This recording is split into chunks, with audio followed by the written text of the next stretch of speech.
रोज्नुपर्छ, साइकलमा चढेर पक्कै पुग्दैन। र हामी यदि तपाईहरूलाई कता कता मान्छेले सोध्लान् तपाईहरूको ऊ चाहिँ के हो भनेर, गोत्र के हो भनेर सोध्लान्, फेरि हामी बाहुनको लाइनमा पुगेपछि उहाँ आफ्नो तरिकाले बाहुनले हाम्रो गोत्र राखिदिने हुन्छ। हामी तामाङ, शेर्पा, गुरुङ, ह्योल्मो, राई, लिम्बू, नेवारहरूको गोत्र चाहिँ अनि हाम्रो के हुन्छ भन्दाखेरि हिमाली गोत्र हुन्छ।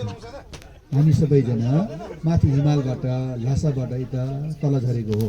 हाम्रो गोत्र एउटै मात्र हिमाल गोत्र हो भने उता अहिले बाहुन क्षेत्रीहरू उहाँहरू चाहिँ कहाँबाट पाल्नुभयो भने काशीबाट पाल्नुभयो अनि उहाँहरूको गोत्र चाहिँ एउटै हो, काशी गोत्र हुन्। त्यस कारणले गर्दा तपाईँ हाम्रो धर्मभित्र कति कुराहरू लुकिरहेको छ, हामीले त्यस कुरोलाई याद गरेको छैन।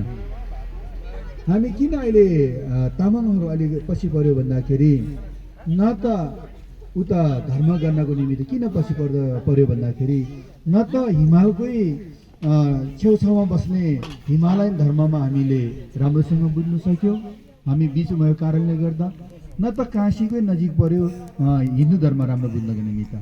अनि अहिले हामी के छ त आदि जस्तो चाहिँ हिन्दू जस्तो, आदि बुद्धिस्ट जस्तो, अनि अझ हामी के भन्छौँ भन्दाखेरि धर्म भनेको एउटै हो नि, भगवान् एउटै हो भन्छ। होइन, धर्म फरक छ, भगवान् फरक छ।